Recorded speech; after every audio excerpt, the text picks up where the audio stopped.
beats, man. Hi, everybody. Welcome back to another episode of Five Nights at Freddy's now. Still sounds weird saying that. It's not a franchise I ever thought I'd stream, but you know what? I got the idea last minute and I said I'm going for it. So here we are.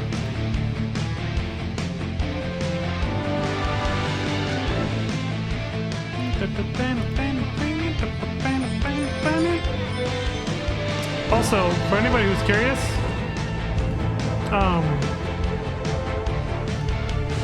about the music, the epic banger that's playing right now, real quick, it is from MapleStory. It's called Battle on the Deck. You can find it on YouTube. So yeah, there you go. Alright, speaking of YouTube, let's pull up the fucking videos and let's go. Get on with the show. I figured somebody might ask, so there it is, you know. Also, before we get into Five Nights at Freddy's 2, there is one little thing that I realized was kind of... it was pretty much overlooked. Yeah, there is one thing that was overlooked when I looked at, like, the death scenes for the game, for the first game, yesterday, or... no, not yesterday, 2 days ago, the last stream. One thing I overlooked was the actual game over screen. We only saw the jump scares, like how the different animatronics like will jump out at you, but we didn't actually get to see the game over screen. I totally forgot to show that. I completely forgot about it, and the video I found didn't show that. It just showed the actual like jump scare when they catch you, when the animatronics catch you. But if you remember the security guard dude, like, you know, our supervisor, I guess, I don't know what the fuck he was, but he's dead now. He told us that they might think you're an endoskeleton and they'll try to stuff you inside of a suit. And he said the amount of pressure from having your head crammed into one of the helmets that has an endoskeleton in it already would cause your eyes to pop out of your head and out of the front of the suit through the eye holes, basically. And your teeth as well. The game over screen actually shows that. I did say there was a little bit of gore in this game, right? So 2014 Five Nights at Freddy's. So here's what actually happens after you get caught, not just the jump scare. It does include the jump scare, I previewed it, but this includes the game over screen.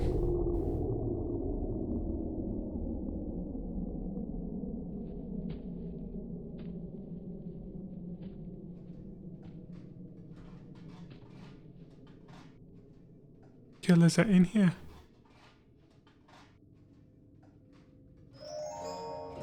The anticipation is where the horror comes from, right? Oh. That seems quicker, right? Than when we saw that guy playing yesterday? I don't know why, but... maybe he sped it up? Video editor? Oh. Yeah, see, there you go. There's the human eyeballs popping out of the mask right there. And there's a set of like human teeth within right there in that little center spot. It's hard to see because it's kind of dark. You probably didn't want to make it like too gory, you know? But yeah, there you go. Also, my webcam's covering it, but I guess it was probably... it's just for this screen, honestly. I was going to move it again, but no, here. There it is. It says game over. So you can see it's in the back, just like the dude said. There's the employee sign. Employees only. Oh, hold on, I have to... there, so my mouse shows up. Yeah, it says employees only. So that's what that guy was referencing when he said... when he knew he was gonna die and he was leaving that last message for us on night 3 or 4, I think it was? I think it was 4, right? Yeah. He said, maybe you might want to check in the back or something. I think he said you check the back room, check the animatronics in the back room or something. Basically saying, like, please come find my body at least, is what he was saying. So I can be buried properly or something, I don't know. So yeah, this is what happens to you when you die in this game. Food for thought. So yeah, we'll probably come back to this at the end of... I'll probably go find the other video again too at the end of this stream. Because I think that one shows... there's another one that shows like...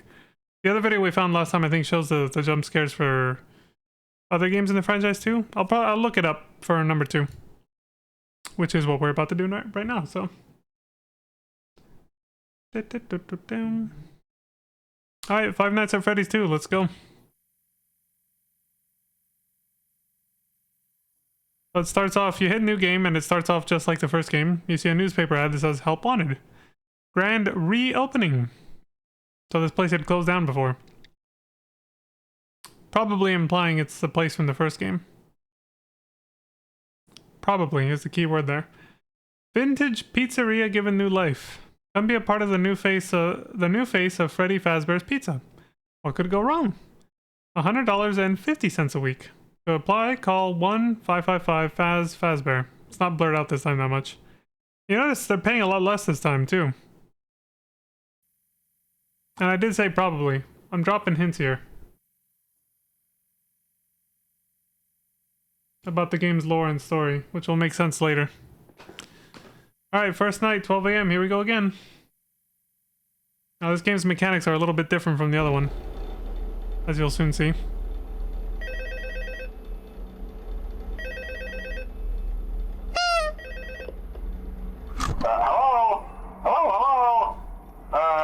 Hello and welcome to your new summer job at the new and improved Freddy Fazbear's Pizza. It's the same guy. I'm here to talk you through some of the things you can expect to see during your first week here and to help you get started down this new and exciting career path. Now, I want you to forget anything you may have heard about the old location, you know. Some people still have a somewhat negative impression of the company. That old restaurant was kind of left to rot for quite a while, but I want to reassure you, Fazbear Entertainment is committed to family fun and above all, safety. They've spent a small fortune on these new animatronics. Facial recognition, advanced mobility, they even let them walk around during the day. Isn't that neat? But most importantly, they're all tied into some kind of criminal database so they can detect a predator a mile away. Heck, we should be paying them to guard you. Now that being said, no new system is without its kinks. You're only the second guard to work at that location. The first guy finished his week but complained about conditions. We switched him over to day shift. So, hey, lucky you, right? Mainly he expressed concern that certain characters seemed to move around at night and even attempted to get into his office.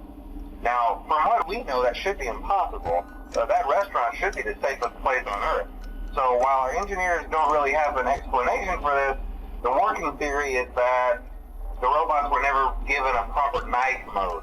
So when it gets quiet, they think they're in the wrong room. So then they go try to find where the people are, and in this case, that's your office.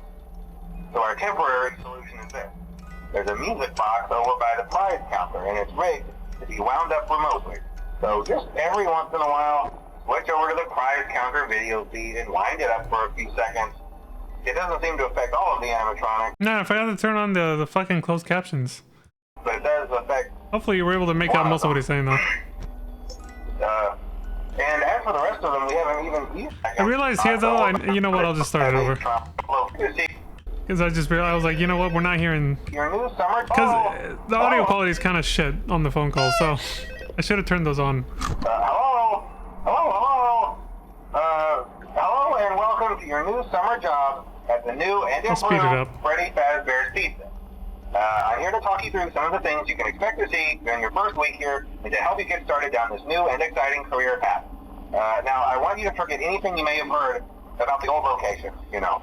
Some people still have a somewhat negative impression of the company. That old restaurant was kind of left to rot for quite a while, but I want to reassure you, Fazbear Entertainment is committed to family fun and above all, safety. They've spent a small fortune on these new animatronics. Facial recognition, advanced mobility, they even let them walk around during the day. Isn't that neat? But most importantly, they're all tied into some kind of criminal database so they can detect a predator a mile away. Heck, we should be paying them to guard you. Now that being said, no new system is without its kinks. You're only the second guard to work at that location. The first guy finished his week but complained about conditions. We switched him over to day shift. So, hey, lucky you, right?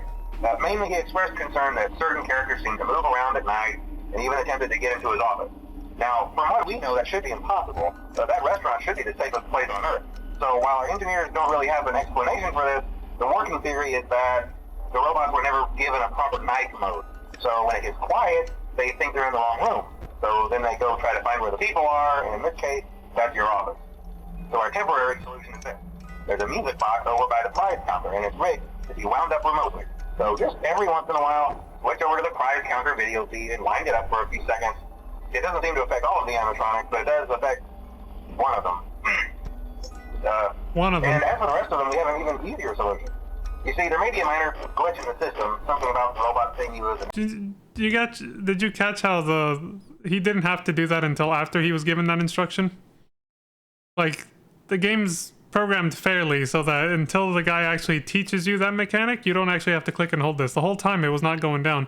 As soon as he finished explaining that, then this little like pie chart timer started, it started going down. The player now has to actually click on it and hold it to do exactly what he said.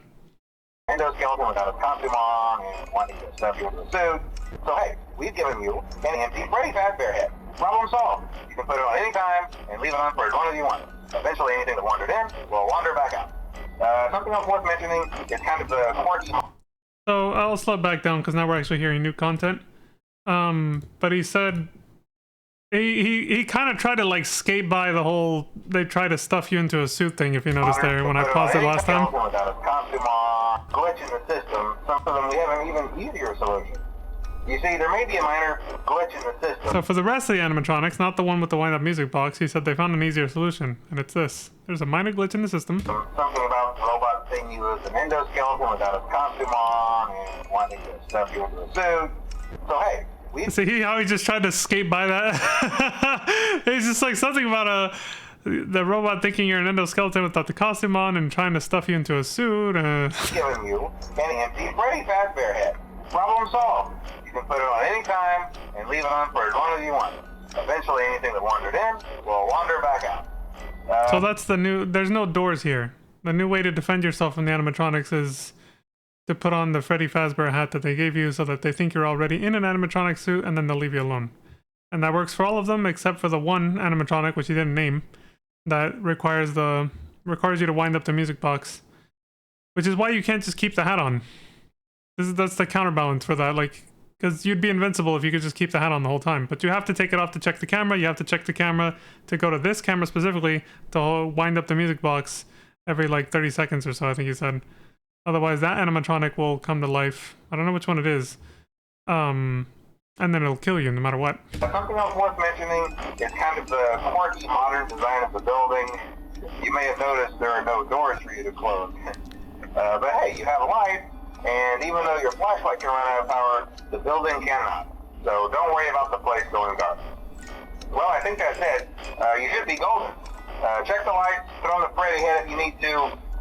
Keep the music box wound up. Piece of cake. Have a good night, and I'll talk to you tomorrow.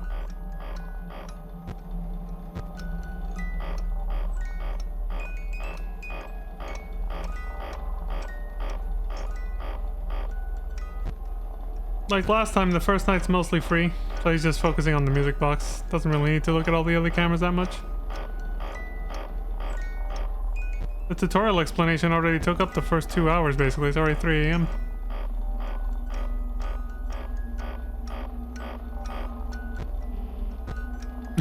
He only has to check one camera to see if an animatronic's heading his way. All the way in the upper right corner, too. Pretty far away from where he is. Like on... not only on the other side of the building, but diagonally away too. So they start off pretty far. Excuse me.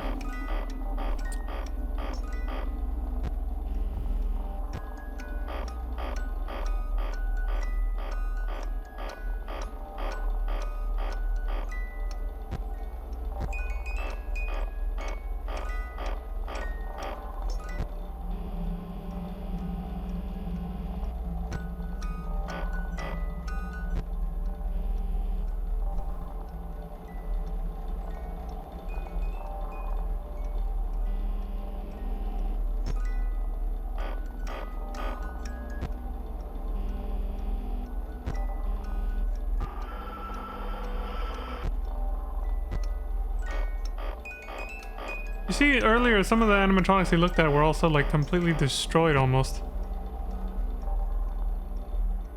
These ones, we can recognize them, but they look a little different from last time.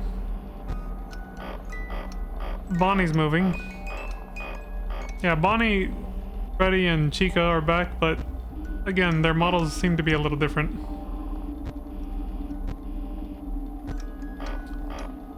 It looked like the old Bonnie from the first game was one of the busted down ones he saw in the corner in one of the other cameras when the game first started. Jesus. Chica missing her eyes or something? What the hell? Freddy's now the only one just sitting there. The other ones are on the move. They're coming.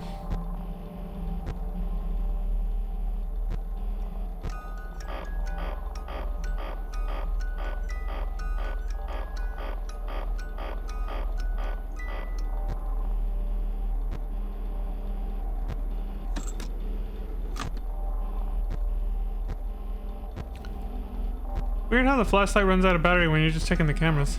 Even just using it in camera mode, it uses it up. Because look, it's empty now. Enough shit. Yeah, that one. You flashed by it really quick. What camera was that? Camera 08? Yeah, that looks like the old Bonnie from the first game. It's just missing its face. It only has its lower jaw, but the rest of it, like the texture of the suit and stuff, looks like the old one.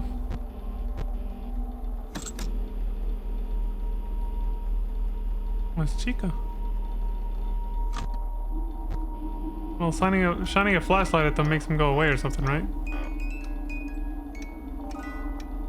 I think the music box is 1 minute? No, that's less than a minute. That's definitely, I think it's gonna be like 30 seconds. Again, we'll look up the death scenes at the end and see what specific animatronic comes to life when you let that run out.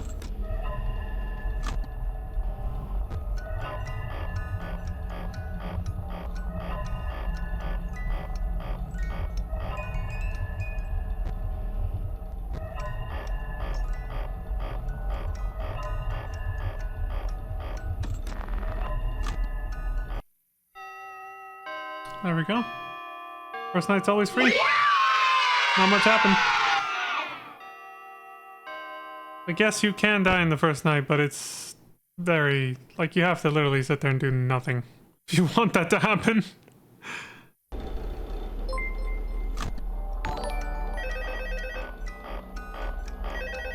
Hey, Crackney, thank you for the follow. Appreciate that.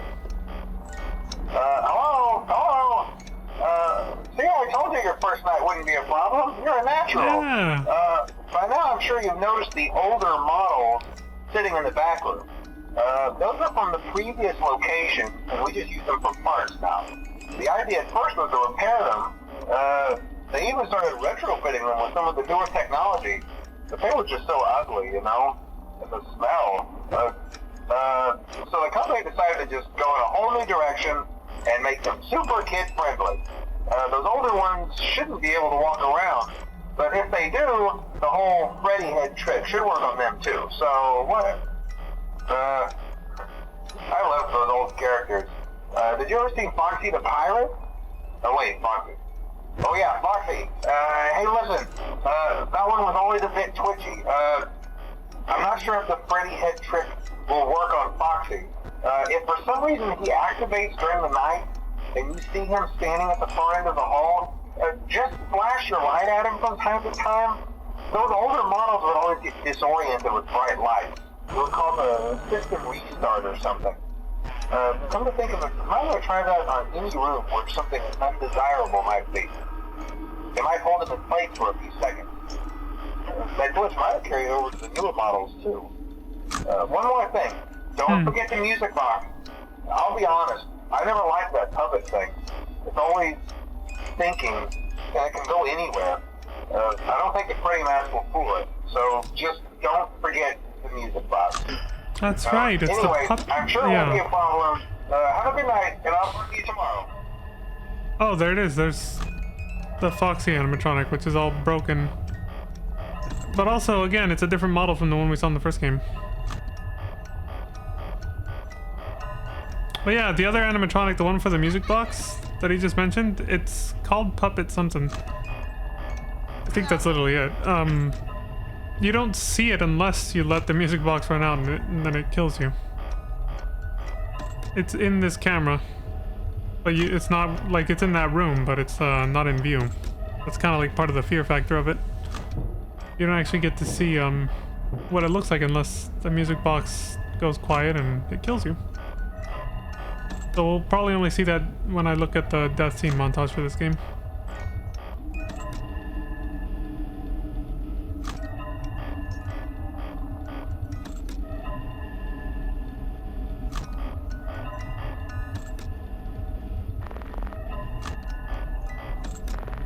What the fuck was that? Oh, it's Chica.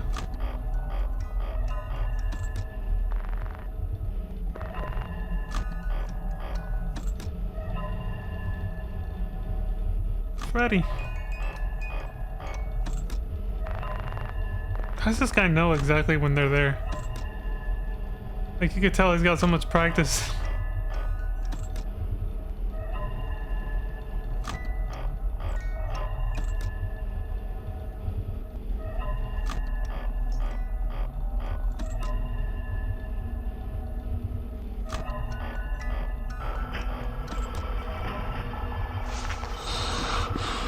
I think one of them was in the air vent. You can't shine your flashlight at it in the air vent, so you have to do this. You can hear them crawling in the air vent too. Little sound effect.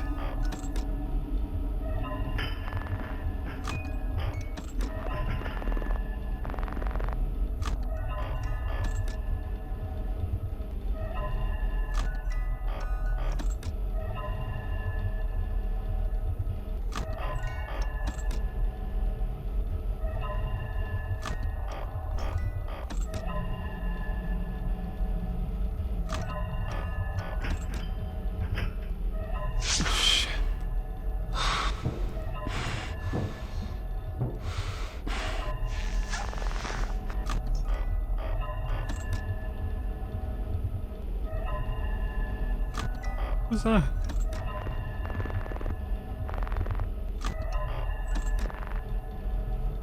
Oh, they're gone.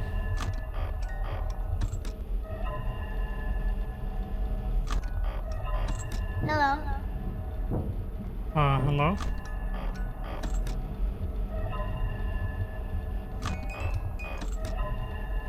I guess part of the strategy for this game is, instead of just checking the cameras, all the cameras for the other animatronics, is just check the ducts next to you and the hallway, and just keep the music box wound up. Oh, that's right, that's another new animatronic for this game. It's called Balloon Boy. That's the one going, hello.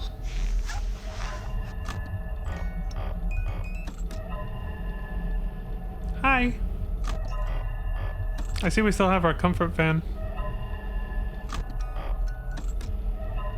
It's a little closer to us this time on our desk.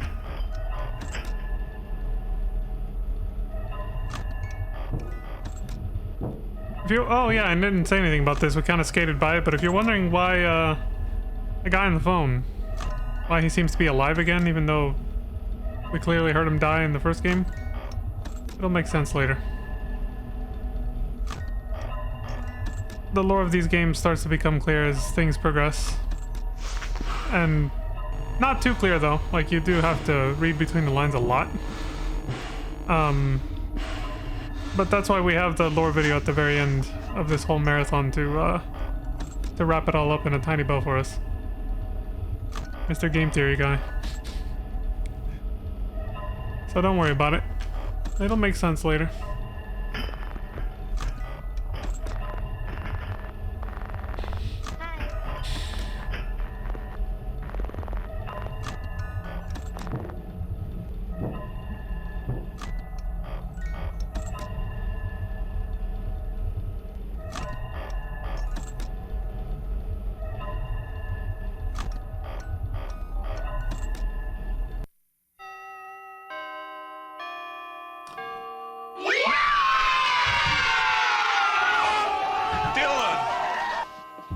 Son of a bitch.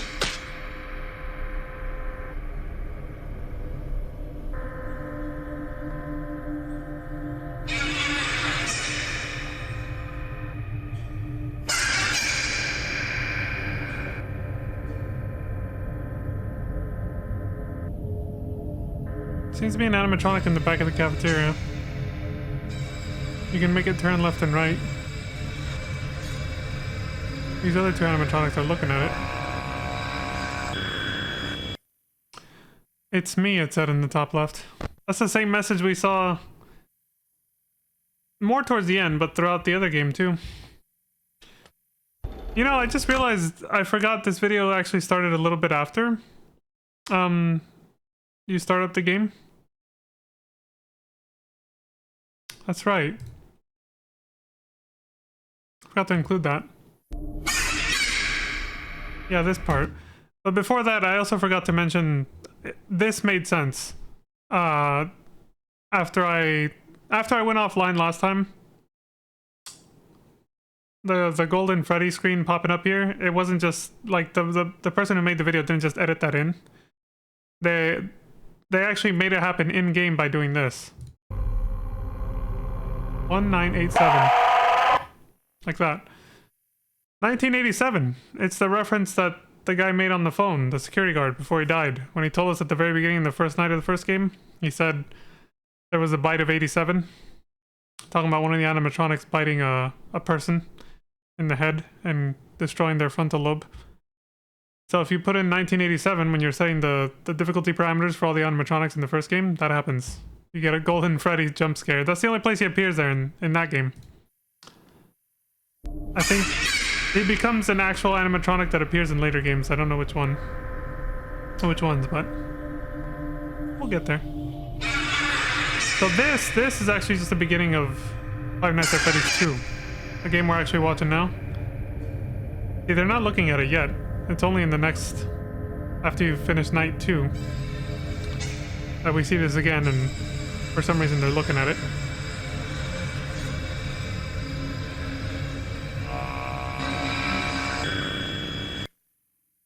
The first time it just says air, and that's it. And then the game takes you to the main menu.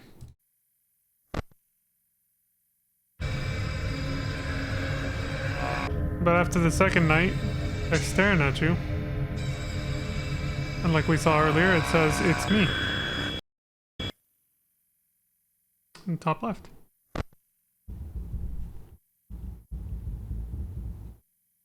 Alright, third night, here we go.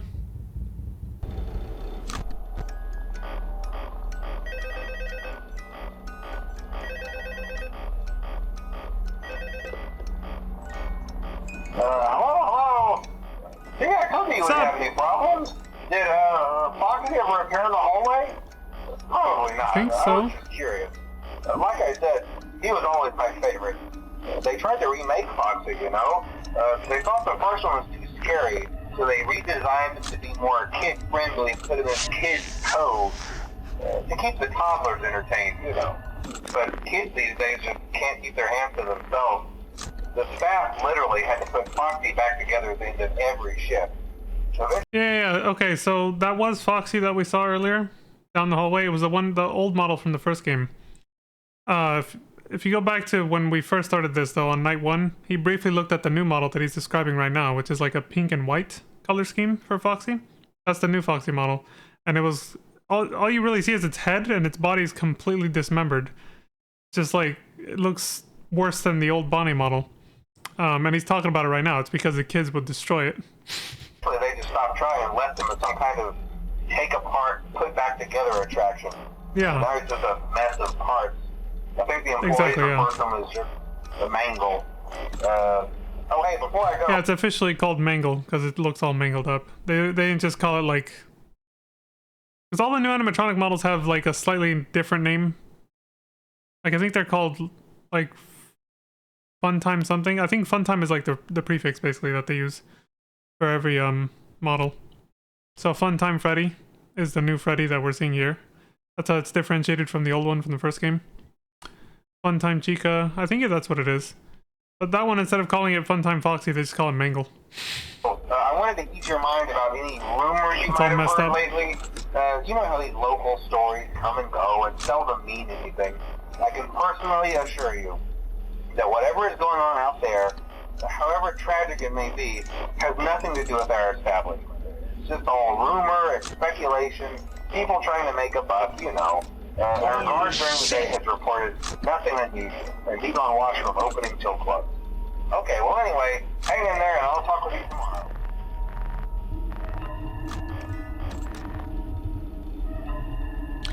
Yeah, here. Yeah, see, that's the old Foxy from Pirate Cove in the first game. It's a little dilapidated now, but it's definitely that one. And this is the old Bonnie from the first game as well. Missing its face, but it still has two red little Terminator-looking light bulbs. Where its eyes should be.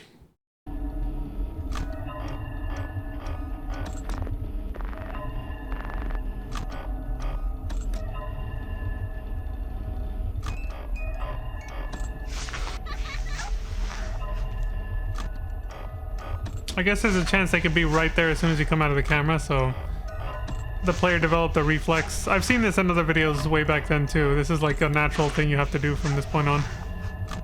You have to give yourself muscle memory to put on the mask as soon as you take off the camera, because there's always a chance that they'll be in the room already with you.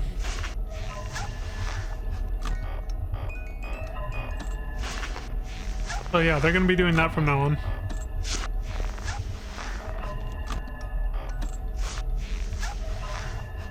Oh, there's Foxy.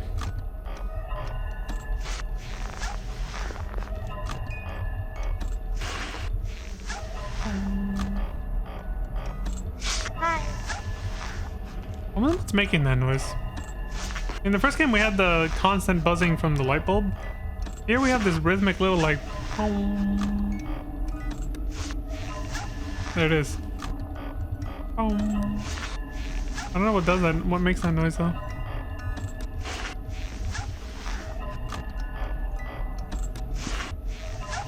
Hi.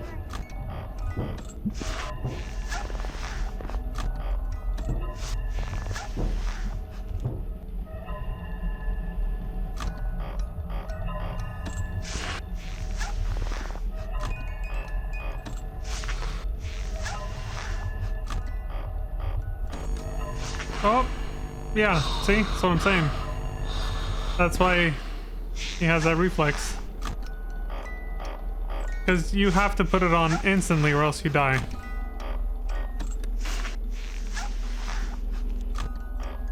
So instead of just banking it all on reflexes, they just... Players who, you know, want to get through the whole week. Good players basically will just make it... They'll just make it a habit to put on the mask as soon as they turn off the camera.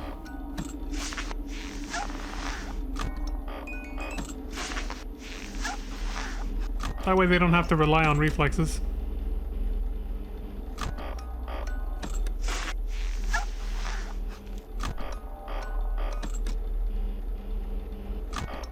Just turn it into a habit to put on the fucking camera. Or to put on the fucking, the mask.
Fuck.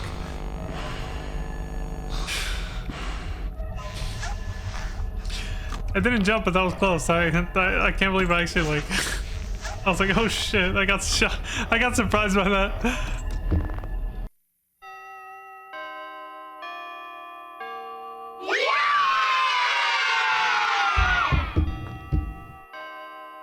Hi, Lantis.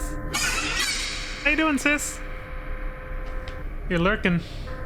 You know that little lurk emote just reminds me of how some of these animatronics will peek through the air vents on the sides. I'll just be doing this. Oh, there's the golden Freddy. Yeah, the one that appeared when why are they all staring at this one Freddy though? That we can for some reason control between nights. Eerie.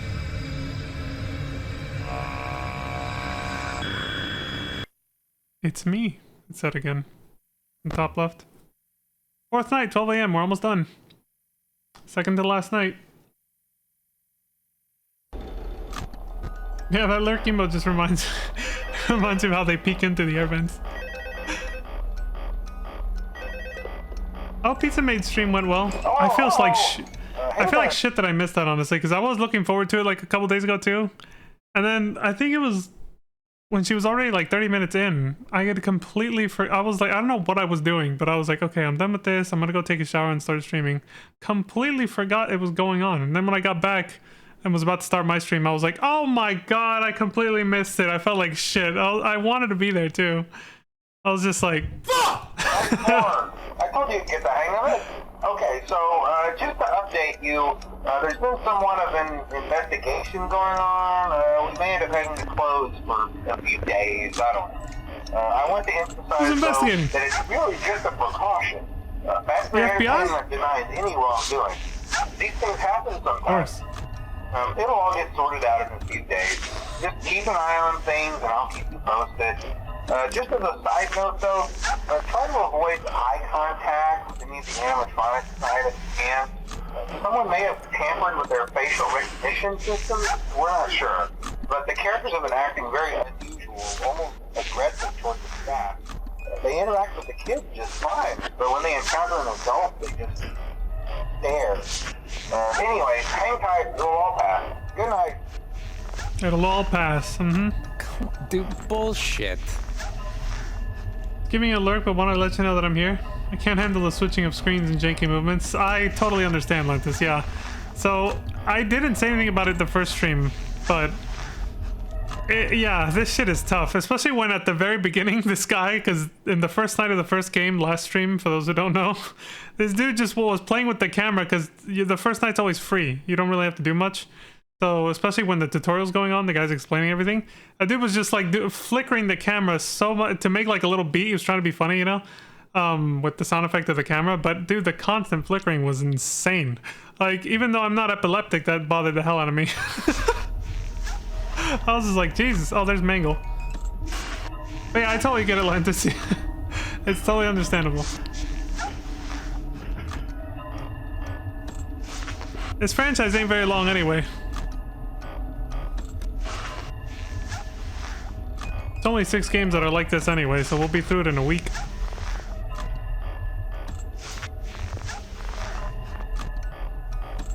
Of course, that week will be divided because I'm actually gonna take... I was gonna announce this tomorrow, but I might as well say it now. I will be gone Thursday, Friday, Saturday, Sunday, Monday, and Tuesday. So yeah, from Thursday to Tuesday, probably also next Wednesday. But I should be back by next Wednesday. There's a chance I won't stream, but I should be able to. But yeah, Thursday to Tuesday I won't be streaming. Hello. So tomorrow will be the last stream until next Wednesday. Taking a whole week off.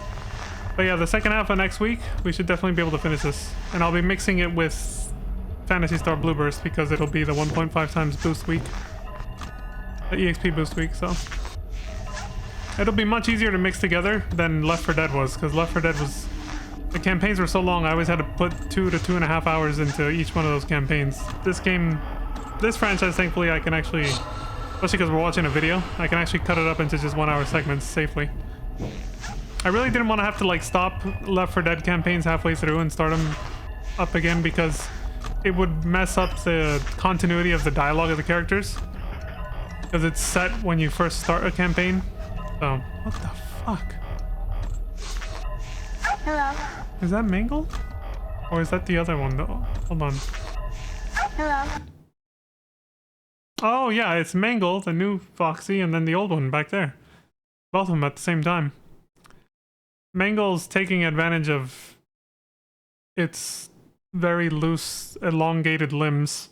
You can see it stretching from one side of the doorway to the other. Look right here. There's part of it. It's doing this. It's like spread itself out over across the doorway. I was gonna say you're skipping XP week now. Now that is next week, right? It should start this Saturday when I'm not gonna be here, unfortunately. Hi. But I'm pretty sure if I kept track of the rhythm correctly, it should be this. It should start this Saturday, coming up. But I won't be here until Wednesday. Hi. So yeah, Wednesday, Thursday, Friday, and Saturday of next week are gonna be stacked. Gonna be 1 hour of this and like 2 hours of Blue Burst for each day, so that I can get the most out of the EXP week. Because I'm gonna miss a lot of days at the beginning, the first half, the entire first half of the week. I'm gonna miss. I'm gonna try to make up for it by doing longer streams. Holy shit!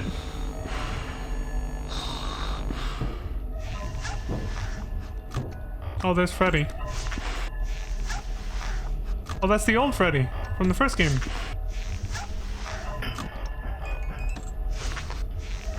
Yeah, Saturday. Let's see. Saturday, Sunday, Monday, Tuesday. That's 4 days of EXP week that I will not be here for. Shit. Surprise, motherfucker. Wednesday, Thursday, Friday, and Saturday. And Wednesday, Thursday, Friday, and Saturday.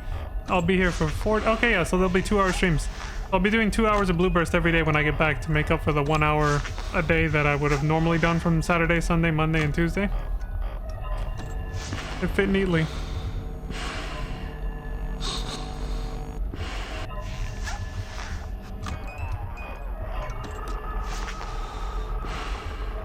That means realistically I might have to put this off until, you know, the week after, because that would make it into 3 hour streams again, which I almost burnt out on when I was doing 2 hours of Left 4 Dead and then 1 hour of Phantasy Star.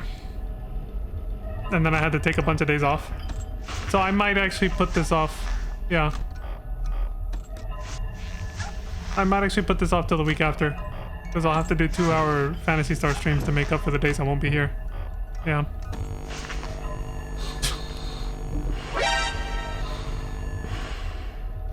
It all depends on my energy levels.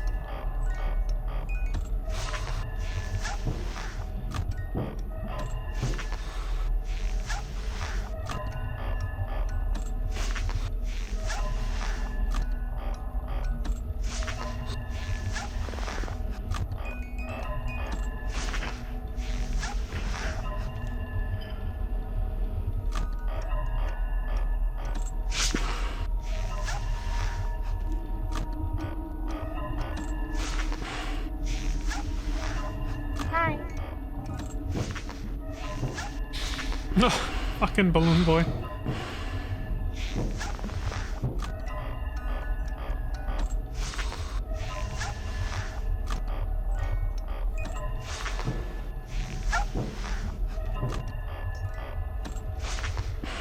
Balloon boy says hi and hello the way I do when I type. Hi. Like, I'm gonna picture Balloon Boy's voice now whenever I use my little emojis when I say hi and hello in text chat. Hello. Hi. Just this cute, innocent little hello and hi, you know?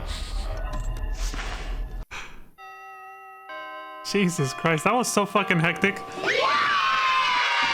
There's so many of them, dude.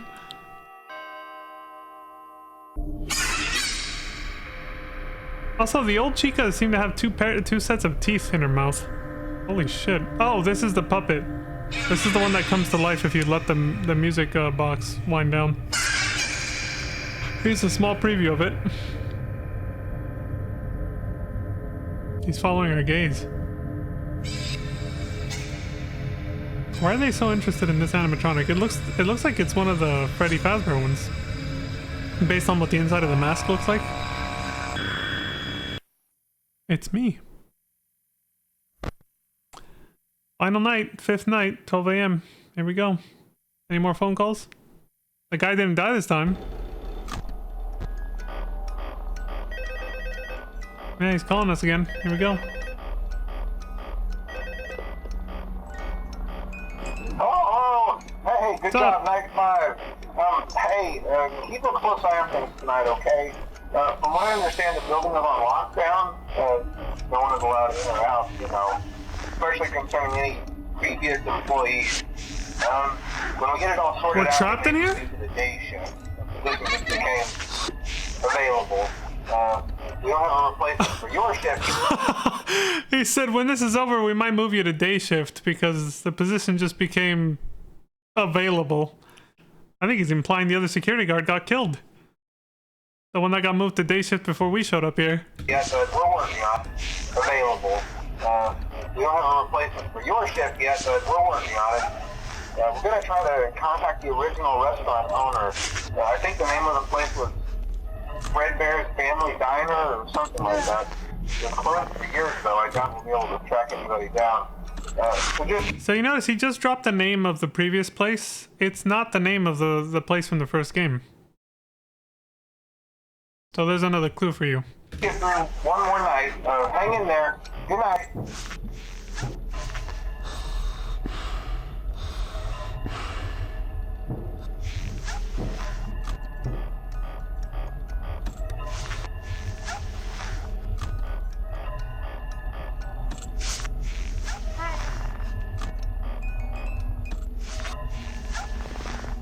Hello. Hello.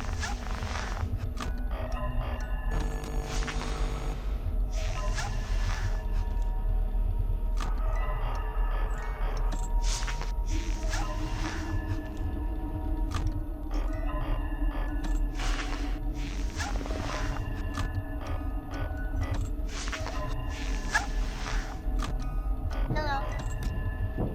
Hi.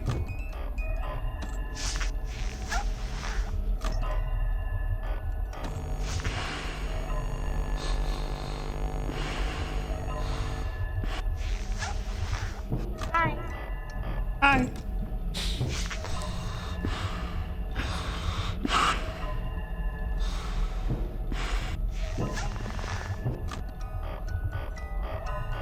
Jesus. They keep you so busy defending yourself with the mask that now it's really hard to keep up the maintenance on the wind-up clock. Or the wind-up music box. Like, we're being assaulted by all the animatronics at once. They're all standing right there in the fucking hallway most of the time. Or they get into the room within a few seconds of checking the camera.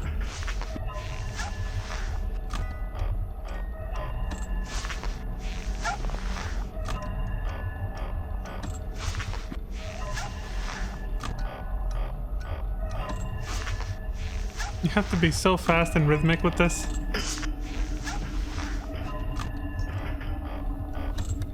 Hello.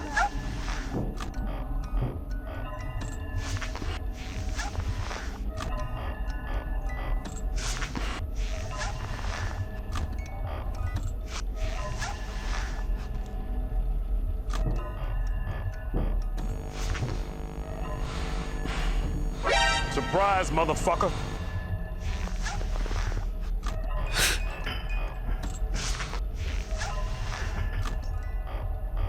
Hello.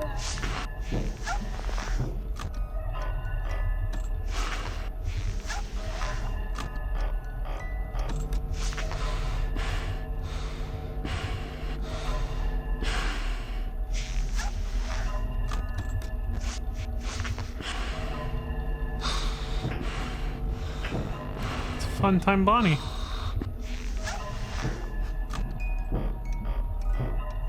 Jesus.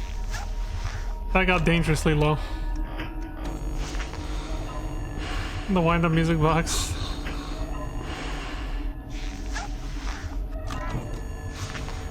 Jesus. Oh, the music box is about to hit 0.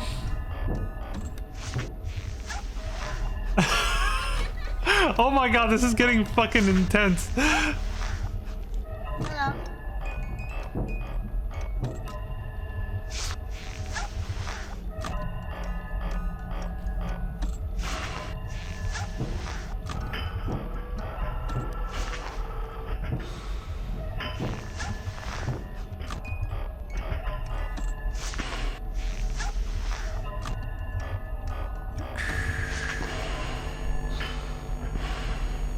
Damn, why does she have 2 sets of teeth? It's so uncanny.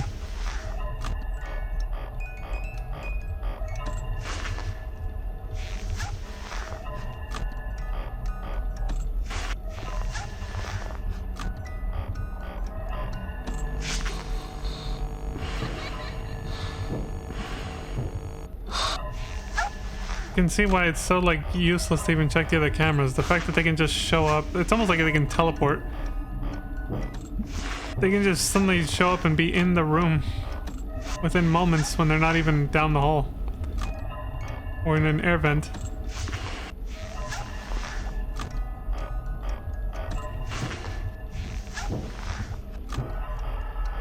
No more flashlight. Out of battery. The hell is that noise? Sounded like somebody was talking on the radio.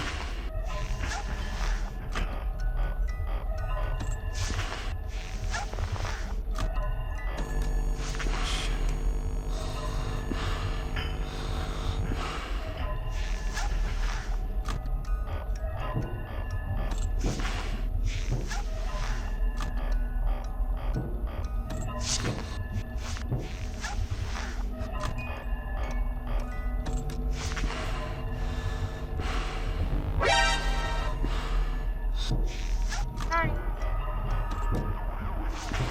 Hi.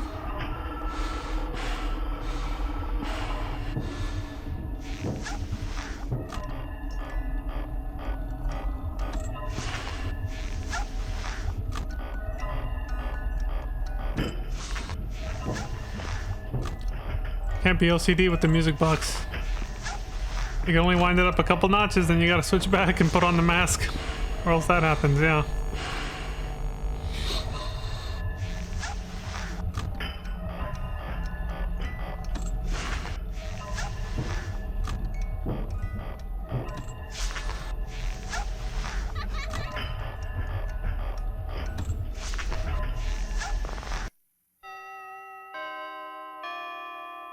Hey! He made it! Dylan! You son of a bitch. Made it to the end. Pay to the order of Jeremy Fitzgerald. Completely different character from the first game that we were playing as. That's our character's name, apparently. This is November 12th of 1987. So there's a big reveal. This is actually a prequel to the first game. The first game took place way after this, as denoted by the guy who was talking to us on the phone. He's still alive here, and in the first game he referenced a byte of 87. And this game takes place in 1987. I believe the paycheck in the first game didn't have the date for the last 2 digits. It was just 2 X's. They didn't want to like reveal when it takes place. But that, what I just said right now, is the biggest clue you get for the fact that this is actually a prequel. I don't know how that explains the animatronics from the first game looking all dilapidated and stuff in this game. But I think there is, again, I'm pretty sure there is an actual explanation for that. The main one being that this franchise, in this game's universe, this franchise, Freddy Fazbear and the characters have been around for a long time, basically. And so maybe, you know, for now it's just speculation, but maybe they abandoned the quote-unquote newer models that we see here in the background and then went back to just using the old models again for the restaurant in the first game. There you go. $100.50 to Jeremy Fitzgerald. The memo says, "Welcome to the family." As if, you know, we're not going to just quit after that first week. Fuck that shit. Fazbear Entertainment. Let's go look at the paycheck from the first game. Let's see. That's right here.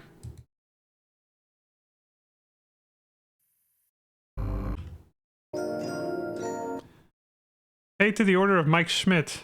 This one's November 13th, so it's a day after, but it's many...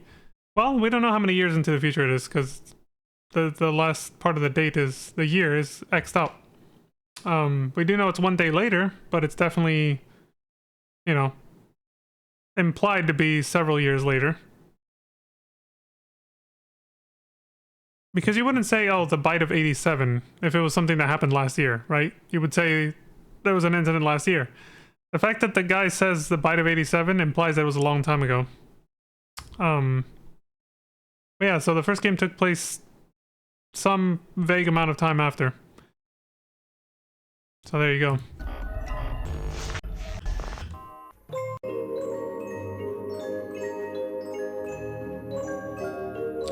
I think this game, just like the first game, has a couple bonus nights with higher difficulty.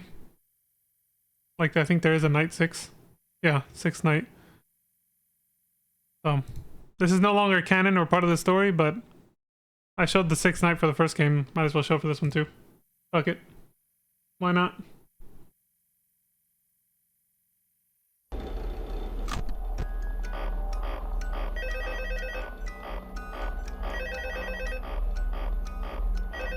I'll show the death montage and all that after this, and then we'll wind down the stream. What on earth are you doing there? Didn't you get the memo? The place is closed down, at least for a while. Someone used one of the suits. We had a spare in the back, the yellow one. Someone used it. Someone used it? Now none of them are acting right. Listen. No, none of them are acting right.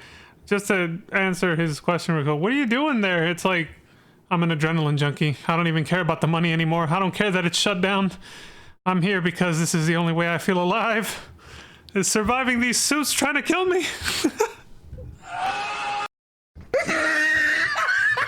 I mean, what the hell else would we be doing here if, you know, the place is shut down? We're adrenaline junkies now. We're addicted to the survival aspect of this. Someone used it. So someone used the yellow suit in the back. None of them are acting right. None of them are acting right. Just finish your shift. It's safer than trying to leave in the middle of the night. Really? We have one more event scheduled for tomorrow, a birthday. You'll be on day shift. Wear your uniform. Stay close to the animatronics. Make sure they don't hurt anyone, okay? For now, just make it through the night. When the place eventually opens again, I'll probably take a night shift myself. Okay, good night and good luck. When the place eventually opens again, I'll take a night shift myself. Well, that might be... Okay, at least they added a little bit of story into the 6th night for this one. That might be implying that when this place reopens, that's when the first game takes place. Could be. Again, we'll know later, but for now, just speculation.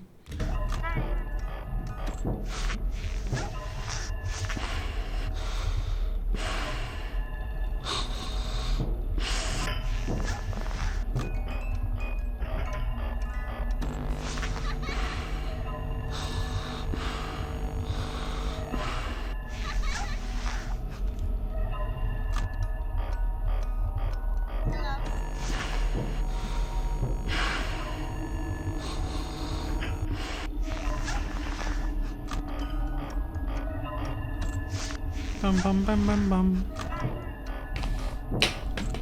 Hi.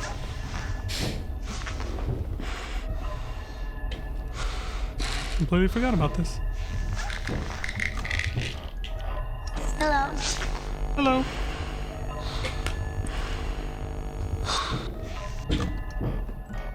I know one thing.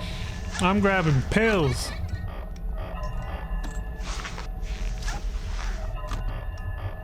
Shout out to Coach. Holy shit! I think that's the first time Freddy got into the room. Hi.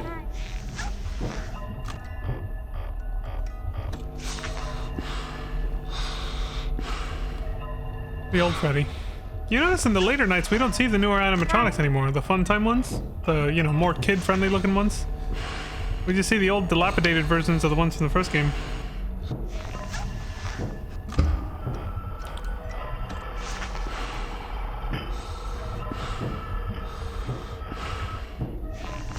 There's essentially twice as many animatronics running around in this game than the last one. The old and new version of every single one from the last game, plus Balloon Boy and the fucking puppet. That's 10. Instead of 4 animatronics, it's gone up to 10 now.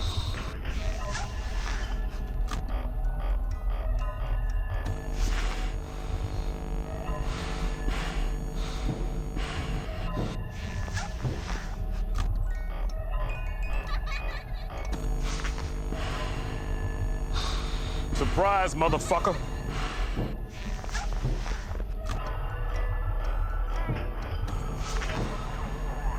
Oh, there. Never mind. There's a Fun Time Freddy or whatever.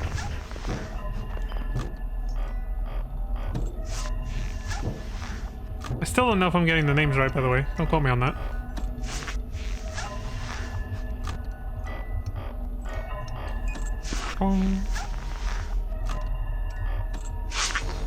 Hello. I was like, dude, you forgot to put on the mask. The motherfucker was right there in the vent. That was fucking close.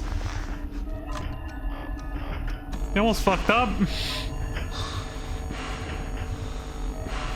Jesus, the music box.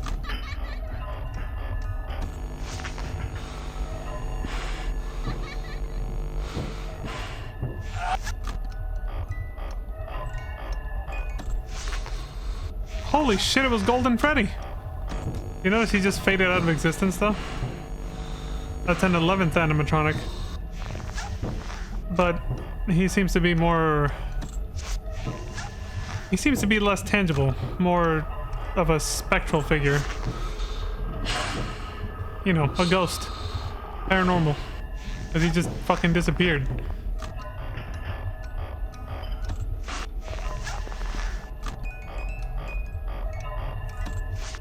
Again, everything will make sense later. We're building up to the lore bombs that happen later.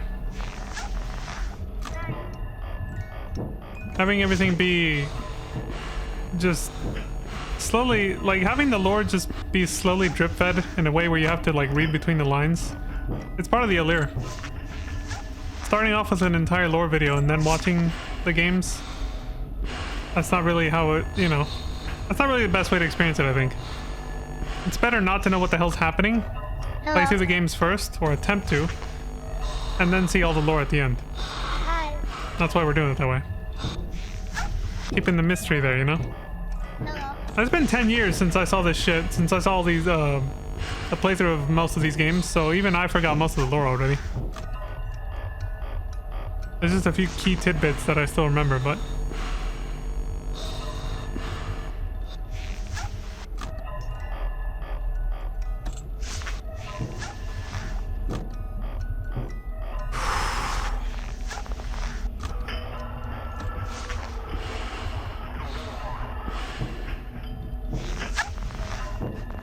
Hi.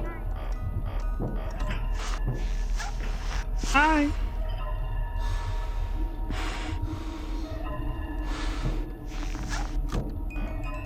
Hi.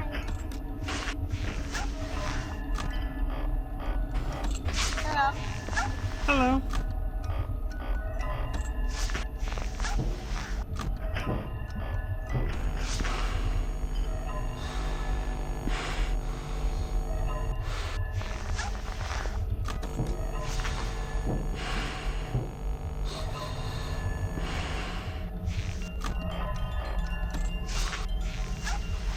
Why'd the music box change?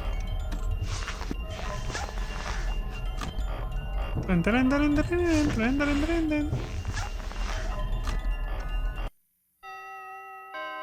Oof. You son of a bitch. Hey, we got another $20.10 for that extra night. Again, Jeremy Fitzgerald. Yeah, the adrenaline junkie. November 13th. Oh, I think I was looking at the paycheck for the 6th night in the first game when I went back in the video. Yeah, I was looking at the... Okay, so they take place literally on the exact same week. Just different years. Yeah, that was the 6th night for the first game that I went back to when I jumped back in the video. Yeah, so... The sixth night for both games end on the same date, so that means they take place in the exact same week. November 13th is the sixth night for both games. We just don't know how far apart they are in terms of years. We know they're still in the the late 1900s. So the first game is presumably in the 90s because it says 19XX. So probably somewhere in the mid to late 90s based on how they talk about it. So you got another $20.10 for the overtime. The memo says overtime on the far left. Fazbear Entertainment, and then it says Robots scrapped. The newspaper in the back. Robots scrapped. Freddy Fazbear's is closing. After being open only a few short weeks, Freddy Fazbear's Pizza is closing its doors. The new animatronics will be scrapped due to possible malfunctions. However, the original characters are being kept in hopes of a possible reorganization of the company. There you go. In quotes, it says, "It's a minor setback. We are confident that we will reopen someday, even if it is with a much smaller budget." The CEO of Fazbear Entertainment. There. So completing the sixth night actually did have story relevance for this game. Unlike the first game where it was just kind of an extra challenge and that was it. This is kind of like the sixth night gives you the true ending, basically, because you get the big reveal on the fact that this is indeed a prequel to the first game, in case you were still in doubt about it. And you see why the newer animatronic models don't exist in the first game anymore. So, this guy crossed his T's and dotted his I's with his lore. Scott Cawthon, the guy who made this franchise. I'm jumping ahead a little bit here. I'm not going to spoil anything, but I'm really thoroughly impressed at how much lore is added with each game, considering they all came out within like 1 year of each other, or maybe less. Like he was pumping them out because it caught on and became huge pretty quickly. Like the first game blew up immediately, became viral on fucking YouTube and everywhere. I'm amazed at how fast he pumped them out while also adding a lot of complex lore to it. Like I'm pretty impressed by that. You'll see what I mean later when we actually start to see the lore, but it becomes complex pretty quickly. Not Kingdom Hearts levels of convoluted, but heading in that kind of direction. And it does it pretty fast. So I wonder it just makes me wonder how much of it he had it written out before he even actually started making maybe not when he made the first game. He probably didn't have a lot written out yet. Like he probably started writing more after the first game took off. But like it quickly builds up. Like the next game is gonna look and feel very different from this. The third game, not only are the mechanics different, but you probably won't. How do I put this? Again, I'm trying to stay spoiler free here. The next game has very different mechanics, and it also establishes a lot of new lore that starts to actually tie the games together, even though there's still more games to come. So, November 13th, 1987 was a Friday. The next Friday, November 13th, was in 1992. Ooh, Lanta's putting the pieces together. Maybe the first game took place in 1992. That's a great observation.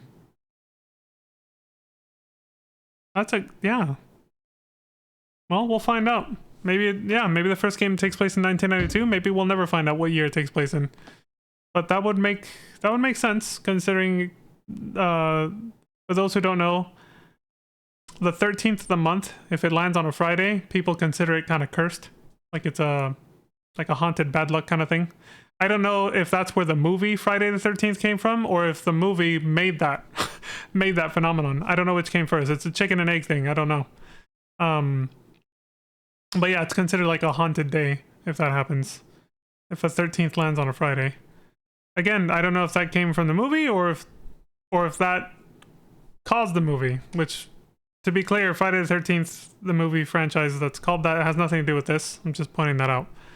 That's a completely different, that has nothing to do with Five Nights at Freddy's, but just pointing that out because it became like a cult phenomenon in pop culture. The whole Friday the 13th thing. The next one was 1998. So it could be that one too, yeah. So the first game either took place in 92 or 98. Well, we know 98 was this has nothing to do with anything, but I just, being a Resident Evil nerd, that was when Raccoon City got blown up. The Raccoon City incident, that was when the Resident Evil franchise essentially started. In terms of its lore. That franchise's lore. But that was in September and October. Well, Resident Evil 2 and 3 are in September and October. The first game is in June. But all in the same year, 1998. Oh yeah, we've narrowed it down. Yeah, it's definitely either going to be... Assuming that Scott was going with the Friday the 13th thing, yeah. That means that the first game either took place in 92 or 98. Yeah. So, well, that's the end of the second game. The end. Let me see if there's something extra before he switches to the third game. What's the most watched? Oh, the Golden Freddy jump scare seems to be the most watched thing. Most replayed on this whole video for some reason.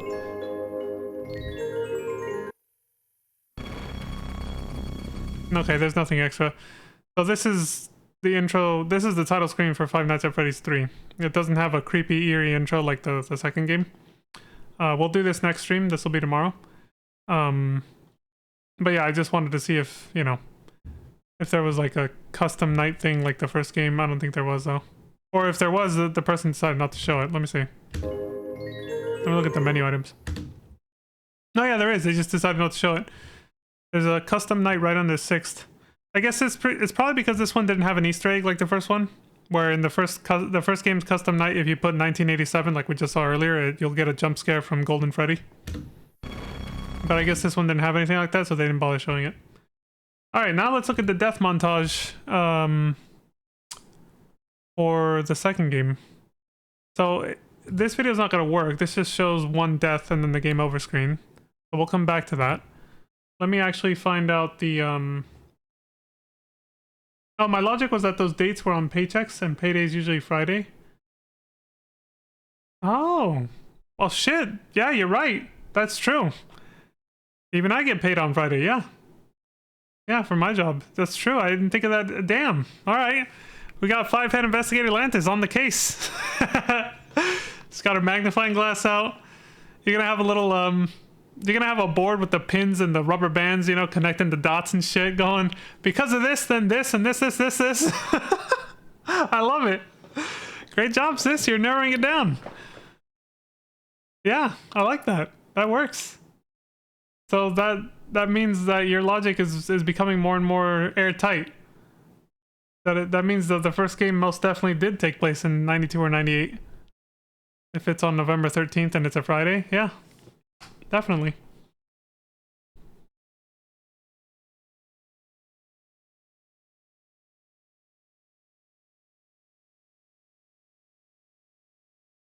And all of this ties together because of the fact that November 13th of 1987 happens to be the day... Well, November 13th happens to be a Friday on the year of 1987 when the bite happened. You know, the lore that we got. Which is also the same year as the second game that we just completed.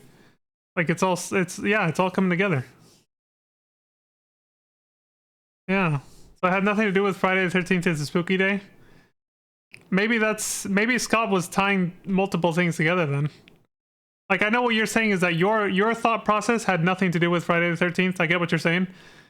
I'm speculating on the creator of the game now. Thinking maybe he saw it as like a very cohesive and poetic thing. Like, oh, Friday the 13th is a spooky day. So when he was writing out the lore, he was like, well, when is a Friday the 13th in 1987? And then he chose that date. And then, yeah. Yeah. By the way, things like this kind of speculation for everybody else watching, this kind of speculation is exactly how people slowly figured out the lore of this, because the creator never came out and said shit. He made people have to figure it out on their own. This is why Matt Pat almost lost his fucking mind for a couple years when this game was at its highest hype cycle in like the mid-2010s, because he was just looking into every detail and trying to figure out like... the story based on tiny things just like this, and he went fucking nuts. He's got like videos of like multiple hours just dissecting. Every time a new game would come out, he'd come out with like several videos of several hours long each, just trying to connect the dots between the games using little details like what me and Lantis are doing right now. Yeah, it's breadcrumb lore. Yeah, and that was genius on Scott Cawthon's end, like the creator of this franchise. It was genius for him to have made complex lore like this and drip feed it this way, because that's what honestly made this game blow up even more than just the fact that it was honestly, it was very appealing to kids. It's not obviously not intended for kids, but I remember it was very much a kid thing like 10 years ago. The whole generation grew up with this being like their staple horror game, you know. Why?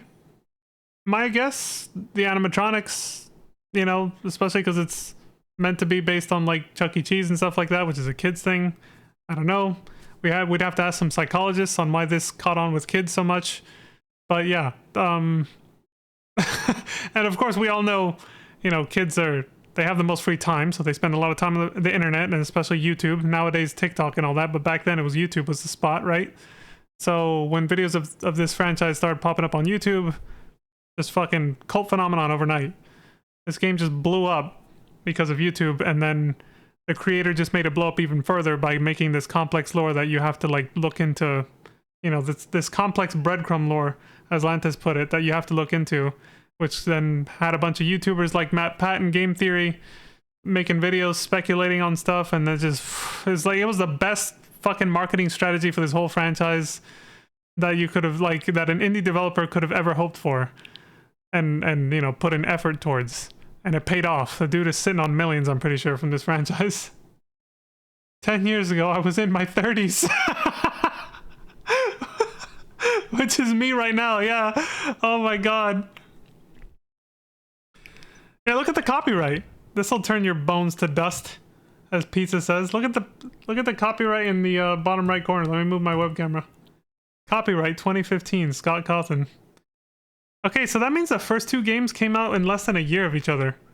Because I think the copyright of the first game was 2014. Yeah. The copyright of the first game was 2014. So, so the first two games essentially came out in the same fucking year. He just pumped them out. You know? So yeah, this game, it has a very, very different kind of gameplay.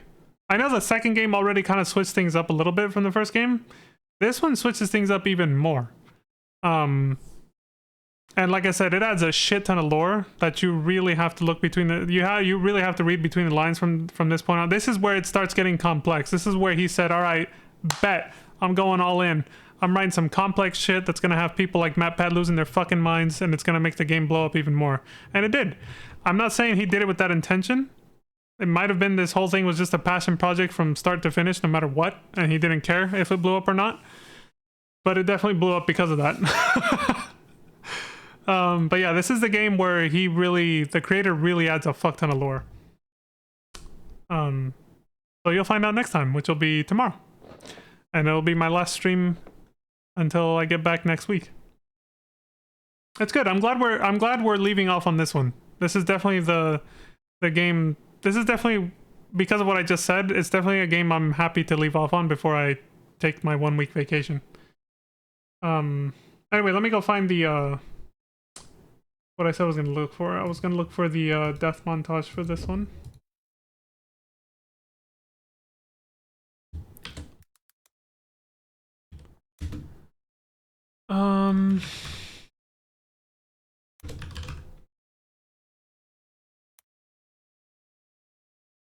Is this how I searched for it before?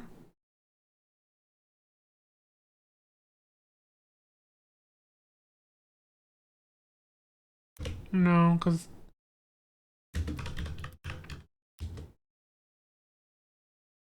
No, the same videos aren't popping up. I looked at the wrong one. Why did I search for this last time? Shit. Like, I could look through my history, but I've played a lot of YouTube videos since 2 days ago. It's gonna take a while if I do this.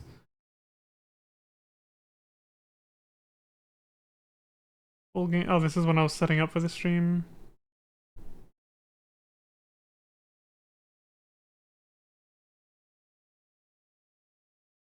Oh, here we go. Yeah, that one was just for the first game. Never mind. Every FNAF 1 jump scare. And then the Pizza Fight Club Chuck E. Cheese lore video that he may send me after that first stream. Okay, so that was only for the first game, so I need to look up for the second game. Okay. Five Nights at Freddy's 2. I think it comes up better if I do jump scares. Yeah. Yeah, here we go. 2.5 million views 10 years ago. Said 2.5 million years ago. Okay, I found it. Let me move it over here.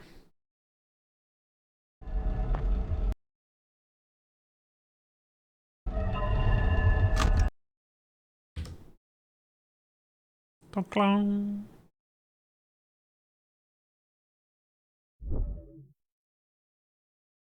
And then we'll look at the game over screen over here on this one. I gotta make sure to add these videos to like a playlist to make sure I can access them more easily next time too. Make sure it's showing. Thank you for the adventures, even though I couldn't watch. I enjoyed the commentary. Hey, no problem, Lantis. Yeah, I know some games are definitely better to listen to. This is one of those games. It's crazy. The third game, I'm sorry to say, the third game's not much better. The movements, I want to say, are a little less frantic, but there's still a lot of like flashing lights, a lot of like, I don't want to spoil too much, but it's still frantic. It's still frantic in its own way, the third game. All right, let's see the jump scares for this one. Oh, let me put it on full screen first. You've been warned, by the way. This could be loud. I don't know.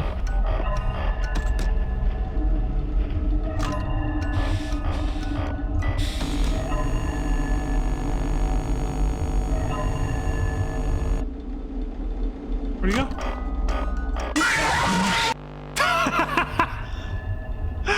Okay, so that was Freddy. Oh, they call him Toy? Okay, so that was Toy Freddy. Okay. So that's what they're called. Now we got Toy Bonnie. Jesus. Toy Chica. It has like no eyes, or its eyes are like black, I don't know. It's coming into the air vent. There she is.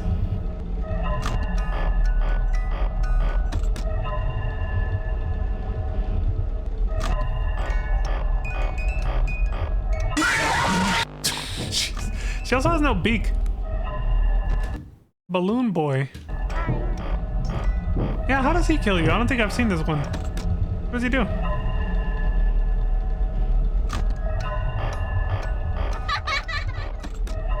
Balloons. Okay. Now what?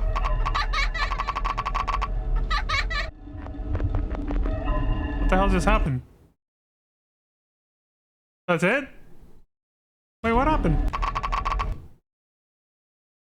Does it just like reset the game or something? I don't even get it. I don't get it. What happened?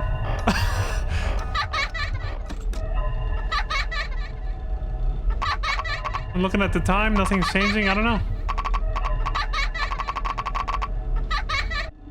Okay. That happened, I guess. Yeah, that's why I don't remember a jump scare from Balloon Boy. He doesn't really... I guess it just resets after then. That's it. But he doesn't jump scare you like the other ones. Okay, so now it's old Freddy. Is he gonna do the scream from the first game instead? That high-pitched thing? No. Dude, the graphics though. He really improved the graphics. Old Bonnie. He just does it.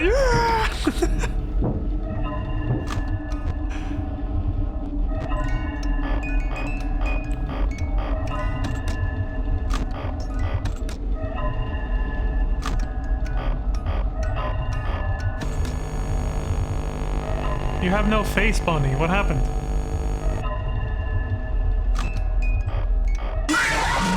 Oh, Jesus. That was probably one of the worst just because it has no face. Hold on. Oh, I was like, what the hell popped up from the bottom left? It's like it's like slightly animated. Like that's his thumb right here. So like as he gets close to the screen, his hand does this, implying that he grabs you by the fucking face or the throat or something. All right. Old Chica. Jesus, that's fucking cursed looking. I think Chica's the most disturbing. Well, yeah, actually, somehow I found it more disturbing than. Yeah, I find that more disturbing than the faceless Bonnie.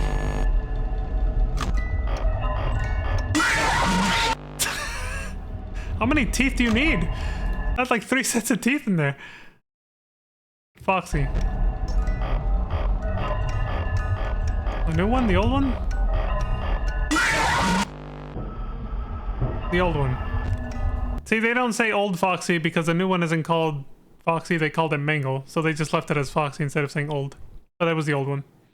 The new Foxy, which is all fucked up from the kids tearing it apart all the time, called Mangle.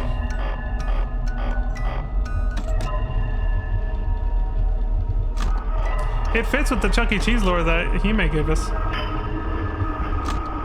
Kids and adults get into brawls, drunken brawls. Super Smash Bros. Style. Oh shit, dude, I didn't see that. I was like, where the fuck is it? It's up there. I legit did not see Mangle up there inside the fucking room. I was like, where did it go?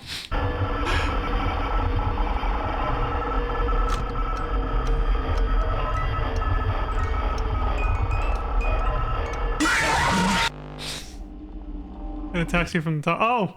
Okay, so this is what happens if we let the music box run out. Oh, there it is. The puppet thing I was talking about. That we saw it between what was it, like right before the last night? Between night 4 and 5, I think? Yeah, there's a puppet mask right there. So he's gonna be fucking pissed that we... Yep, it's coming out of its box. He's coming. We let the music box run out. Hold on, this is the same music that was playing at the end of the 6th night. I think he accidentally let the music box run out. And he was about to die, but he made it at the last second. He was just playing this music.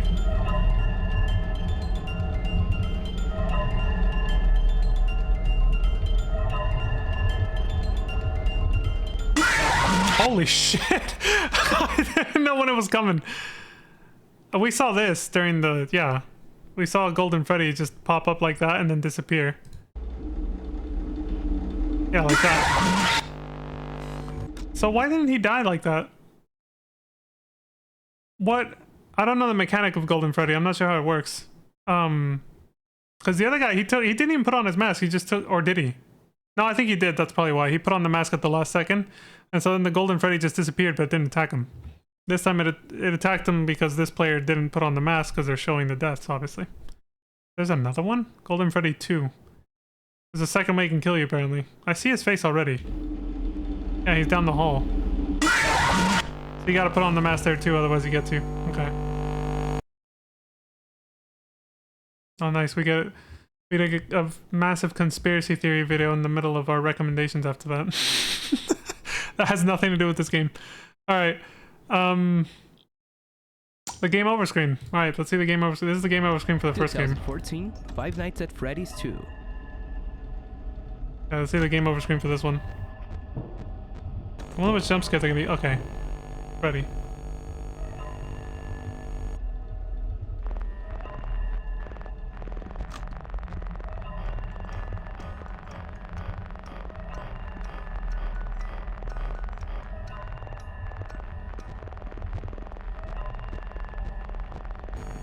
They're edging us right now.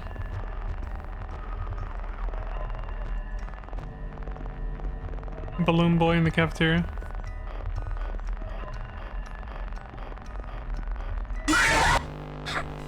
It wasn't even Freddy who killed us, it was Foxy. That's kind of funny.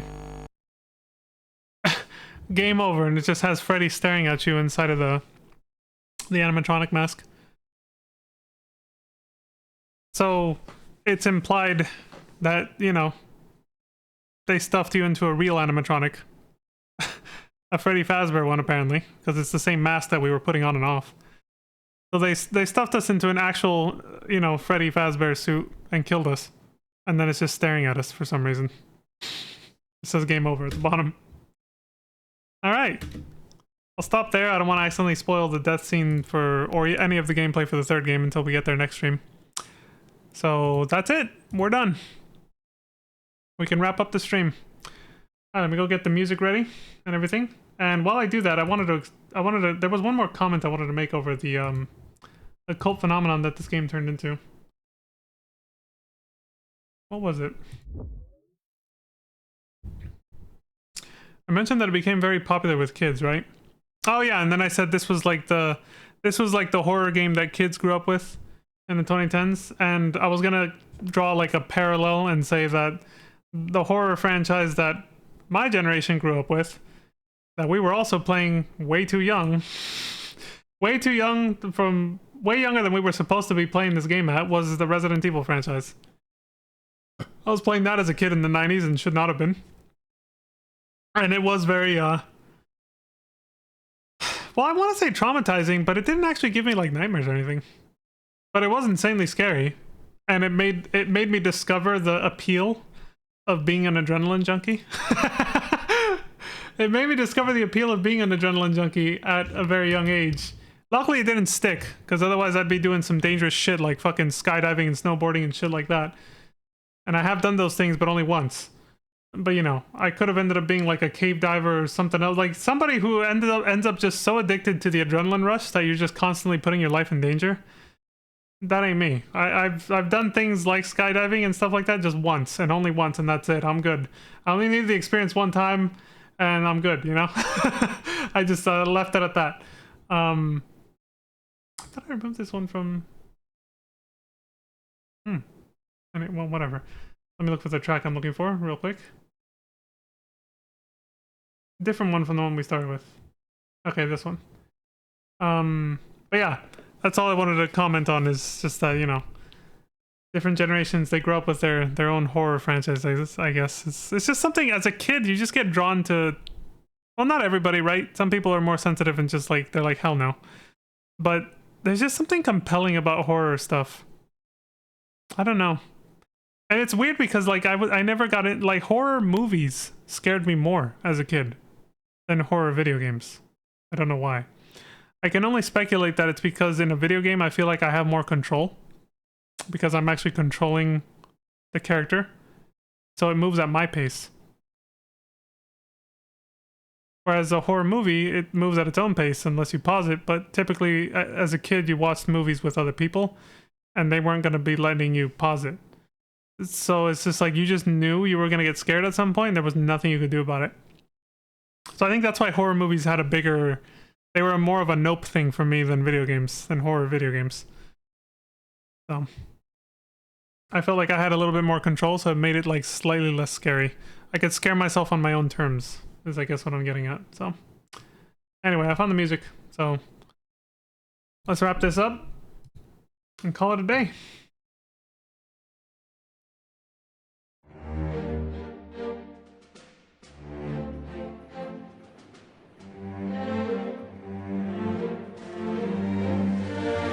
We got the classical vibe going. I went for a classical vibe. Horror movies aren't scary. They were to me as a kid. I can handle them now just fine, but they were to me as a kid.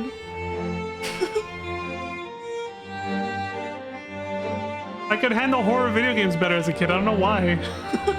Oh, that's the wrong. Anyway.